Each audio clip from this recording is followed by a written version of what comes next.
Last week, I was this close from not posting this video, and yet it's been an outlier in my channel. I'm not showing this because it was a breakthrough. I'm showing this because I know if you're watching this and this video has landed in your algorithm, you're someone that for the longest time has been putting off consistently showing up on YouTube, whether it's for your personal or your business brand, because you're telling yourself that you're not ready yet, you don't have the perfect gear, you don't have the perfect ideas, or some reason that's stopping you from hitting publish. But my friend, I hope that by the end of this video, I can convince you that it's not your job to determine what's perfect, but it's your audience's.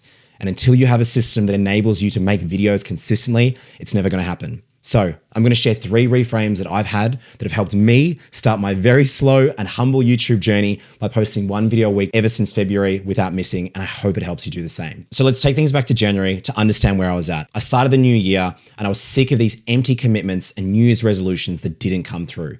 See, I've had a YouTube account since June 2007. I have been watching, consuming, and aspiring to be like so many of the creators, entrepreneurs, and business owners that I've seen on this platform. And yet I've had countless start and stops where I've had New Year motivation, I've come out the gates, and I've stopped posting. So instead of focusing on the output solely, I made a commitment this year that I would become the kind of person that would post 1 video a week. You'll notice there's a gap in your environment. You might consider this imposter syndrome, where all of a sudden you realize that your environment or your results don't reflect the version of yourself that you've committed to being. And so guess what happens? Your actions are now driven by a desire to close that gap, because as humans, we hate inconsistency, specifically with ourselves. And so in order to suddenly become the person that posts videos weekly, guess what I had to do? Post videos weekly. Now, it's not rocket science, but it's helped me overcome the focus on purely the motor actions in the past without actually seeing, feeling, or embracing the new identity of the kind of person I needed to be. So despite the fact that I just returned home from traveling 9 months overseas and my life was in a mess and I had every excuse to say that I couldn't make it work, I drew a line in the sand. I told my partner, I told those in my life, and I said, I am committed and I am the person who is publishing 1 video a week this year without any excuses. Now that I'd shifted from being casual to committed, it was time for me to start. Now, it's not that I'd never made a video before. I've made hundreds of videos for clients before with my video content creation services, which is where I started my business journey. But for whatever reason, I had so much resistance towards creating content for myself when I had no issue making it for others. And what I believed it came down to was I was comparing the standard I was producing for clients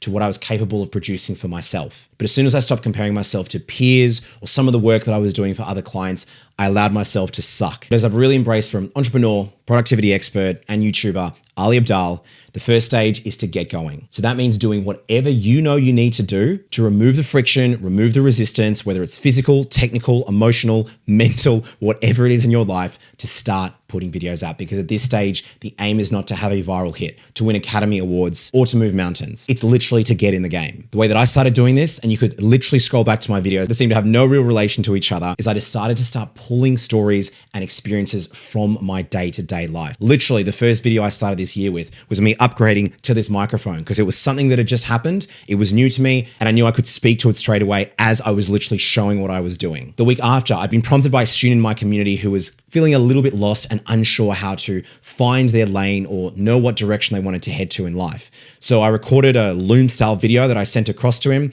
and realized that in the process of doing so, I could just repurpose this content and use it as a YouTube video. And that was basically the ideation for the first 4 videos that I posted. I gave myself permission to just make content fit my life based on the things I was already doing. They weren't great, they weren't groundbreaking, but I now had something to work with and to start iterating. That leads to the second part of Ali's framework, which is get good. Now that you've got runs on the board, it's time to start improving. I have a rule of focusing on maximum 3 changes or improvements from video to video. But if that's too overwhelming, you can just start with 1. Now, I'm not going to get you to go back to all my old videos, but between each and every one of them, there were incremental differences in different aspects of my entire content creation workflow. The planning, the recording, or the editing. The thumbnails got better, the audio mixing got a little bit sharper, my outline and structure got a little bit cleaner, my on-screen overlays started adding some more detail and complemented the story, but I couldn't do that all in one video. And if I did, I would have been overwhelmed, bottlenecked, and wrapped in paralysis analysis. So instead, I gave myself permission to just keep making these incremental differences. And this is where it comes back to last week's video. After 3 months of making incremental changes to videos,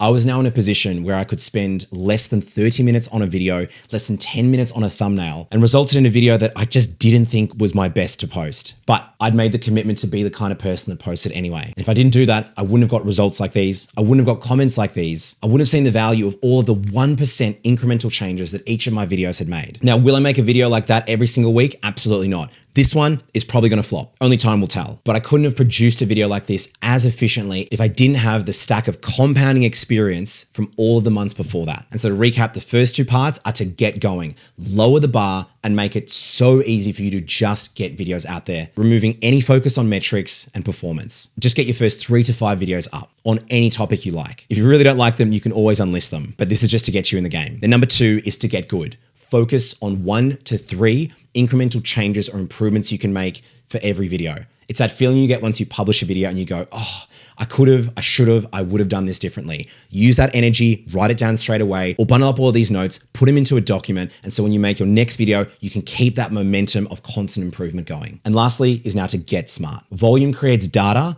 data creates direction, and direction focuses energy. Now at this stage, alignment matters more than speed because you can start doubling down on the videos that are getting or driving the outcome you're looking for. Under your personal or business brand, this could be longer watch duration, more click-throughs, more inquiries for your products or services. You now have a run of data that you can look into and double down on the kind of content, the topics, the videos, the hooks, the thumbnails that are working well for you. Now, this is great because not all content is made equal. Some videos you may not want to optimize for views. You may want instead to optimize for community engagement or storytelling and connection, so people feel like they know you a little bit more. Some videos may be intended to bring more viewers and more subscribers to your channel, and other videos may be to try drive more actions, such as clicking on links in your bio or your description or inquiring about your services. By now having a smorgasbord of data, whether it's your first 10, 20, 50, or 100 videos, you can now intentionally create videos knowing what purpose they all serve for you. And more importantly, you can now repeat and systemize the elements of those videos that worked well. So in my case, even though I only have 3 to 4 months of videos, I can see which one brings more subscribers, I can see which ones drive more comments,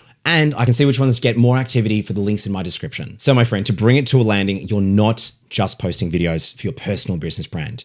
You're becoming the kind of person that consistently posts videos. Big difference. As I said, I've had a YouTube account for an embarrassing long amount of time. At the time of this recording, it's 17 years. But this is the first time I've ever been consistent for more than a month. And so I hope depending on where you're at in your journey, you can get out of your own way and start posting videos that may be imperfect to you, but maybe the ones that your audience, your viewers, or your true fans are waiting to hear from you. So my friend, if you're interested in seeing a video that had an outlier performance of views that I nearly didn't post, just for a bit of inspiration, I'll leave it here for you to check out. Appreciate your time, and I'll see you on the next one.